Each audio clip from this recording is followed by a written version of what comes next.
So Only Murders in the Building is arguably one of the best TV shows on right now, and it was just so brilliant having it return for its third season. And don't get me wrong, it was a really, really good season. In my opinion though, I just felt like it lacked the spark that the brilliant first two seasons had.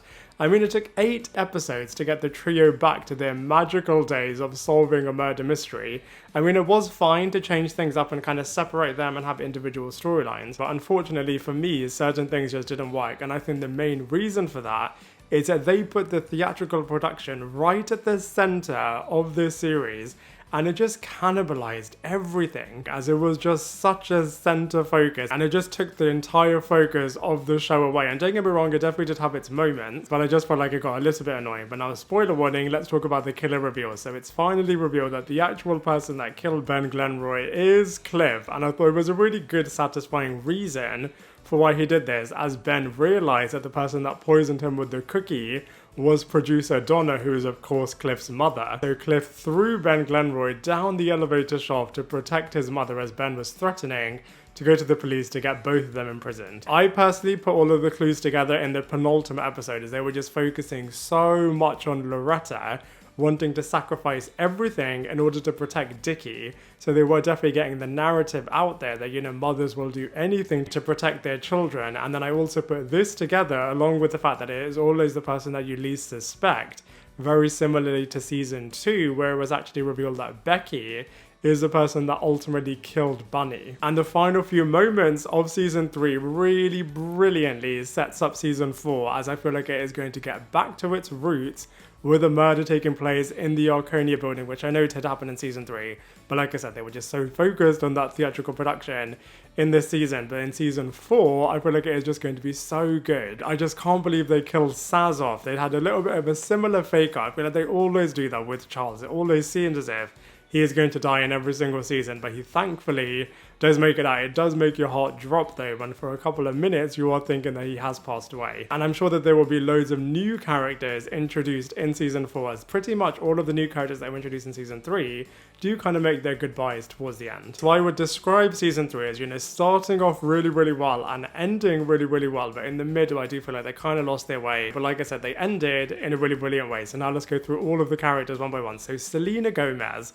absolutely smashes it as Mabel, and in particular in season 3, I think she was pretty much my favourite character, as like I said, she was the only one really that was always having that investigative eye and was trying to solve this murder mystery, and was just such a good character to do so.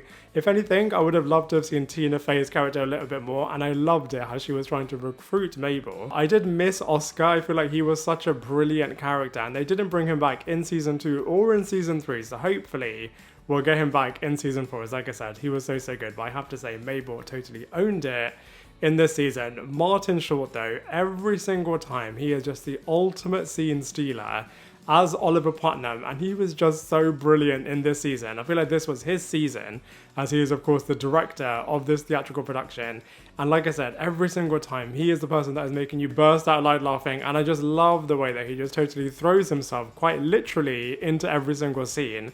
And very similarly, you are feeling really sorry for this guy, as of course he is really suffering because his theatrical production really is falling apart, and he is also having a lot of health scares. Another character that they didn't bring back is of course his son. I mean, you only see him in one scene really with the Doctor, so hopefully we'll see a lot of these classic legacy characters coming back in season 4. Unfortunately for me, Steve Martin really disappointed me, as Charles Hayden Savage just didn't bring it this season. It breaks my heart to say this, as I was just wanting and waiting for him to just make me burst out laughing, but he just did not do it. And if anything, he was such a weak character that just made Mabel and Oliver Putnam just seem so much better. So I just really do hope in season 4 they just do something with his character to really bring him back. Contrastingly though, Paul Rudd totally owned it as Ben Glenroy. I was not expecting this at all, but he was just so good. From the first time you see him, he very similarly to Oliver Putnam just totally owned it and totally stole every single scene that he was in. I just thought he was flawless, as firstly he's playing against type, which you really don't expect, but then similarly you really do at the beginning hate this character, you love to hate this guy, but then towards the end your heart is breaking for him, as he has just gone through so much and you are just seeing it all fall apart for him.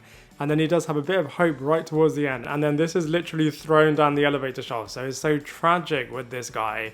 As like I said, towards the end of the series, you can really relate to this guy and you really do feel sorry for him, as he is just trying to put on a brave face because of all of the difficulties that he has gone through, and he is just trying to be nice to people, but he's always pushed back. So like I said, you can really see where he's coming from. And just like everybody else, he just really wanted to be loved, but just went about it all in the wrong way. We then have Meryl Streep, who was just so good as Loretta. I feel like Paul Rudd did kind of outact her, purely because of the script, as Meryl Streep's character just didn't do as much as, of course, Ben Glenroy did. But it was really cool to see her here. Her musical number was really good. Actually, that's one thing that Charles did actually do really well. All of his musical numbers were absolutely brilliant. But back to Meryl Streep, I thought Loretta was really good, especially as she is a doomed actress, as she has tried her entire life to make this career work. And then finally, Oliver Putnam is the one that gives her her break and opportunity. And then subsequently, she does actually get a lot of opportunities after this, which is really brilliant. And the one thing that nobody saw coming is that she is actually the real life mother, not to Ben Glenroy, but actually to Dickie. And I feel like it just poses so many interesting questions in terms of, if she didn't do this, how would her life have been? How would Ben's life have been? How would Dickie's life have been? But actually, this action then led to Ben outshining Dickie, and Dickie was always supportive of Ben. And I think it's really interesting, as she gave a couple that couldn't have children the gift of a lifetime, as they obviously were then able to adopt Dickie, but then were able to have kids, and then Ben was kind of their miracle child.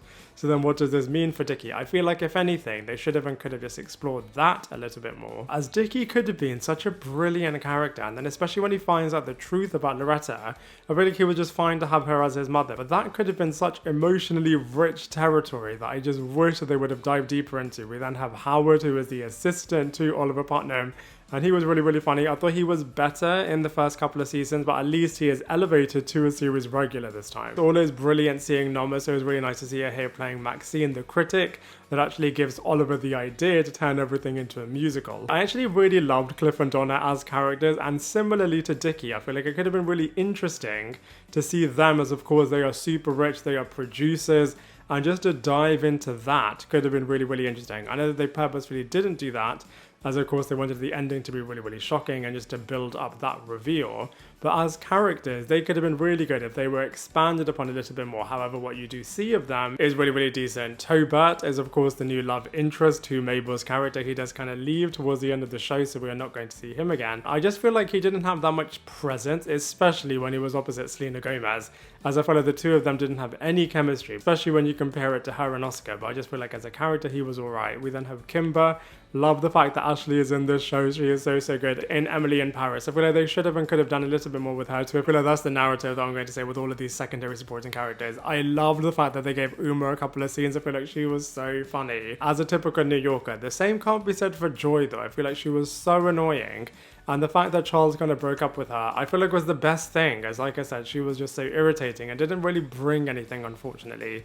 You could tell that the detective actress was probably filming something else, so she was only kind of coming in right at the end. But overall it was a decent season. I love the fact that they had cameo appearances from a lot of different characters. I'm really hopeful that they bring Tina Fey back in a bigger capacity in future seasons, as she was so good. But you can't argue with the fact that this cast in Only Murders in the Building are absolutely phenomenal. This show is really brilliant, even though I didn't love this season. As like I said, the theatrical productions for me just detracted from it a little bit, and I feel like episodes 5 and 6 were a little bit filler, but nonetheless, you can't not enjoy this show, as like I said, all of the actors and characters are so brilliant, and I just cannot wait to see what's going to happen in season 4. And so for all of those reasons, I'm going to give Only Murders in the Building season 3 a solid 7 out of 10.